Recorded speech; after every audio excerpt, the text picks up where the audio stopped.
कुछ लोगों को पेट के ऊपरी हिस्से में दर्द होता है और साथ में पीलिया और बुखार भी हो सकता है। ऐसे मरीजों को पित्त की नली या बाइल डक्ट में स्टोन हो सकता है। तो पहले जानते हैं कि पित्त की नली क्या होती है। हमारे शरीर में एक बहुत ही क्रूशियल ऑर्गन है लीवर, जो हमारे शरीर में राइट साइड में होता है।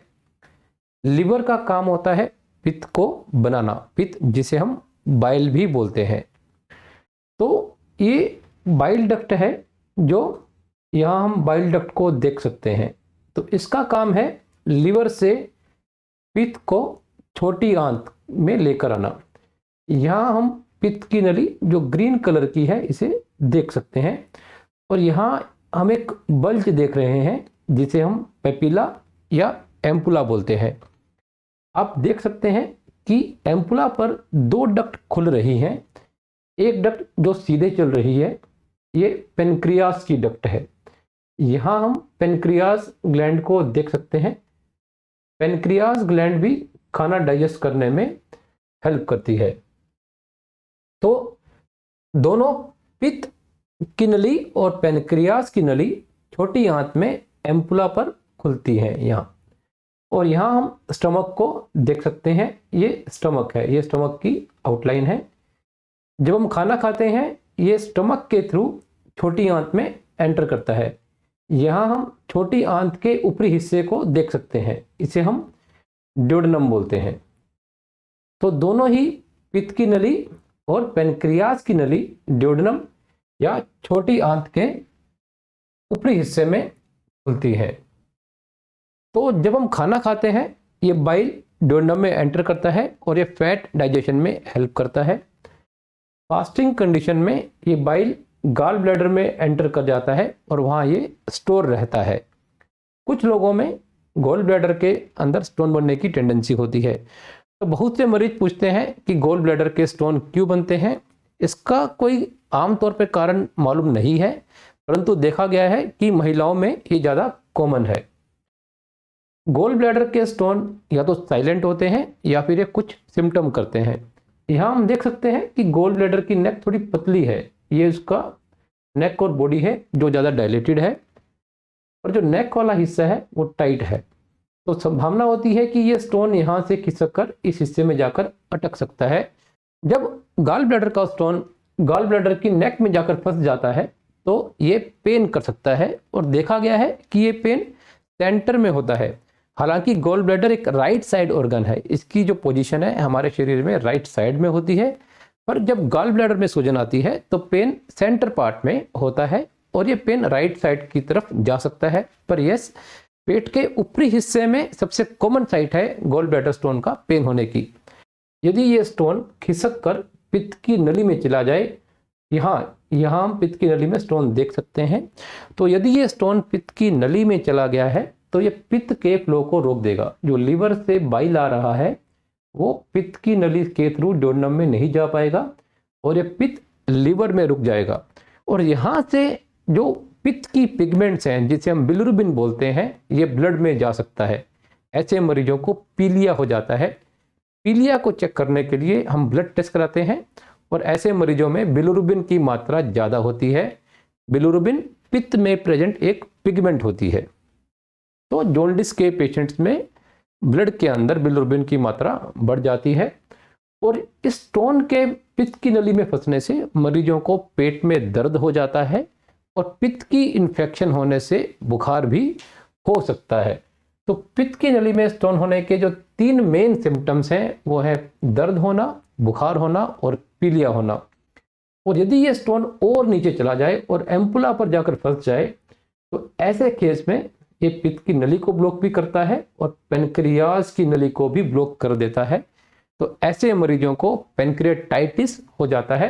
पेनक्रियाटाइटिस का मतलब है पेनक्रियास ग्लैंड में सूजन आ जाना। तो एक बार जब मरीज को पित्त की नली में स्टोन आ जाता है तो हम उसे कैसे डायग्नोस और ट्रीट करते हैं। सबसे पहले हम ब्लड टेस्ट करवाकर कंफर्म करते हैं कि ब्लड में बिलिरुबिन हाई है, और कुछ मरीजों में लीवर एंजाइम्स जिसे हम SGOT, SGPT और सीरम एल्कलाइन फॉस्फेटेज बोलते हैं, इनकी वैल्यू भी बढ़ जाती है और कुछ मरीजों में बिलिरुबिन के लेवल नॉर्मल भी हो सकता है। एक बार स्टोन का सस्पिशन होने पर उसे कंफर्म करने के लिए हम अल्ट्रासाउंड करते हैं। अल्ट्रासाउंड के अंदर हमें दिखता है कि पित्त की नली फूल गई है और इसके अंदर स्टोन है। और यदि अल्ट्रासाउंड में स्टोन नज़र नहीं आता है और यदि फिर भी पित्त की नली में स्टोन की संभावना रहती है, ऐसे मरीजों के अंदर हम MRI और एक दूसरा टेस्ट एंडोस्कोपिक अल्ट्रासाउंड करते हैं, जिससे कि हम पित्त की नली में स्टोन का पता लगाते हैं। एक बार पित्त की नली में स्टोन का पता लगने के बाद उसे हम एंडोस्कोपी से रिमूव कर सकते हैं। यहाँ आप एंडोस्कोपी रूम का सेटअप देख सकते हैं। यहाँ एक पेशेंट ट्रॉली लगी हुई है। इस ट्रॉली पर पेशेंट लेटता है और उसके बाद मरीज को नींद का इंजेक्शन दिया जाता है। आमतौर पर मरीजों को डर होता है कि उन्हें एंडोस्कोपी के दौरान पेन होगा, परंतु एंडोस्कोपी के पहले सभी मरीजों को नींद का इंजेक्शन देते हैं और उन्हें सुलाया जाता है। उसके बाद मरीज के मुंह में एंडोस्कोप डालते हैं। एंडोस्कोपी के दौरान शरीर में कहीं भी कोई कट नहीं आता है। यहाँ हम एंडोस्कोप देख सकते हैं। एंडोस्कोप का ये वाला हिस्सा, इसे हम मरीज के मुंह में डालते हैं। यहाँ हम देख सकते हैं कि हम मरीज के मुंह में एंडोस्कोप डाल रहे हैं और इस मरीज को हमने नींद का इंजेक्शन दिया हुआ है। मरीज पूरी तरह बेहोश है, उसे किसी भी तरह का पेन नहीं हो रहा है। और यहाँ हम देख सकते हैं कि एंडोस्कोप के चैनल से हम कुछ एक्सेसरीज पास कर रहे हैं। ये एंडोस्कोप का चैनल है और यहाँ से हम कुछ एक्सेसरी या इंस्ट्रूमेंट पास कर रहे हैं। इन इंस्ट्रूमेंट की सहायता से हम पित्त की नली से स्टोन्स को रिमूव करते हैं। तो सबसे पहले हम एक स्पेशल टेस्ट करते हैं जिसे हम एंडोस्कोपिक अल्ट्रासाउंड करते हैं। एंडोस्कोपिक अल्ट्रासाउंड का मतलब है कि हम एंडोस्कोपी और अल्ट्रासाउंड एक साथ कर रहे हैं। यहाँ हम एंडोस्कोपिक अल्ट्रासाउंड की इमेज को देख सकते हैं। ये पित्त की नली है और यहाँ हम देखते हैं कि एक छोटा सा स्टोन फंसा हुआ है।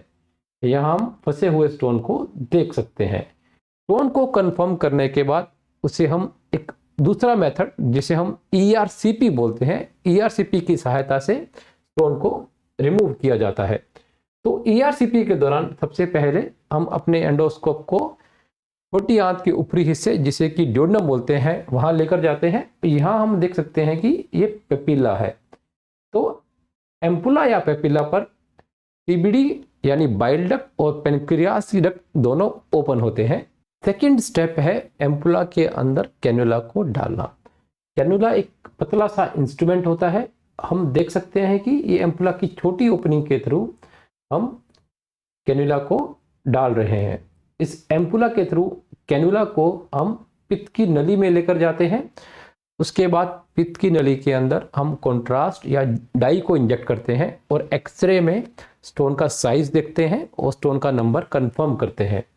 एक बार एम्पुला में एंटर करने के बाद एम्पुला को कट करते हैं, ताकि इनिशियली ये ओपनिंग छोटी होती है, इससे हम स्टोन नहीं निकाल सकते हैं।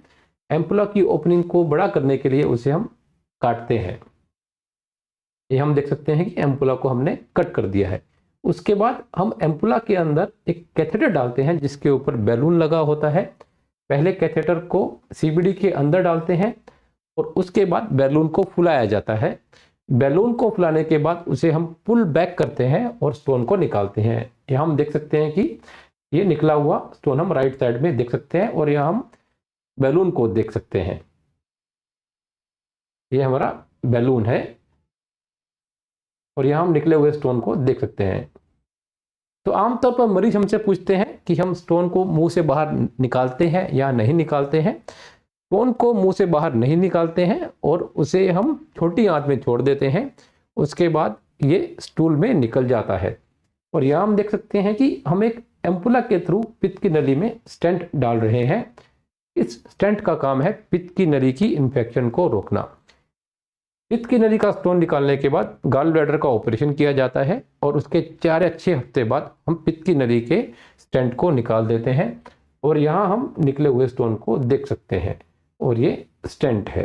तो जब हम ERCP करते हैं तो कुछ मरीजों को कॉम्प्लिकेशन भी हो सकती हैं। तो ERCP की मेन 3 कॉम्प्लिकेशन है पेनक्रेटाइटिस, परफोरेशन और ब्लीडिंग। सबसे पहले पेनक्रेटाइटिस। जब हम वायर डालते हैं, ये एक ब्लाइंड टेक्निक होती है। कई बार वायर सीबीडी में जाने की बजाय पेनक्रियाज की नली में चली जाती है। इससे मरीजों को पेनक्रियाज में स्वेलिंग हो जाती है, इसे हम पेनक्रेटाइटिस बोलते हैं। इसके बाद मरीज को पेट में काफ़ी दर्द होता है और ब्लड के अंदर अमाइलेज और लाइपेज की वैल्यू बढ़ जाती है। अमाइलेज और लाइपेज पेनक्रियाज के एंजाइम्स होते हैं। आमतौर पर देखा गया है ईआरसीपी के बाद होने वाली पेनक्रेटाइटिस माइल्ड पेनक्रेटाइटिस होती है, ये 3 या 4 दिन में ठीक हो जाती है, परंतु कुछ लोगों को सीवियर पेनक्रेटाइटिस भी हो सकती है। ईआरसीपी की दूसरी कॉम्प्लिकेशन है ब्लीडिंग होना। जब हम पेपिला को कट करते हैं कई बार यहाँ से ब्लीडिंग हो जाती है, इसे बोलते हैं पोस्ट ईआरसीपी ब्लीडिंग होना। इसे हम आसानी से इंजेक्शन लगाकर कंट्रोल कर सकते हैं या फिर हम यहाँ क्लिप कर सकते हैं, और या फिर हम कुछ स्पेशल गैस जिसे हम आर्गन प्लाज्मा गैस बोलते हैं उसका इस्तेमाल करते हैं, या कुछ लोगों में स्पेशल कोटरी का इस्तेमाल भी किया जाता है। ईआरसीपी की तीसरी मेन कॉम्प्लिकेशन है परफोरेशन होना। जब हम यहाँ कट करते हैं, एम्पुला को कट करते हैं, तो कुछ लोगों में कट बड़ा हो जाता है और यहाँ पर छेद हो जाता है। छेद होने के बाद इस छेद से जो छोटी आंत का खाना है या पानी है वो छोटी आंत से बाहर निकलकर पेनक्रियाज की तरफ चला जाता है या फिर नीचे किडनी की तरफ चला जाता है। इस कंडीशन को बोलते हैं पोस्ट ईआरसीपी परफोरेशन। ऐसे मरीजों को भी ईआरसीपी के बाद दर्द हो सकता है, बुखार हो सकता है और उन्हें भी हॉस्पिटल में लंबे टाइम तक रुकना पड़ सकता है। तो यदि किसी मरीज को पित्त की नली में स्टोन है उसे डरने की जरूरत नहीं है। ऐसे स्टोन को हम आसानी से ईआरसीपी से निकाल सकते हैं। ईआरसीपी आमतौर पर एक सेफ टेक्निक है। यदि प्रिकॉशन ली जाए इसकी कॉम्प्लिकेशन को हम मिनिमाइज कर सकते हैं। उम्मीद करता हूं जानकारी आपके लिए फायदेमंद होगी।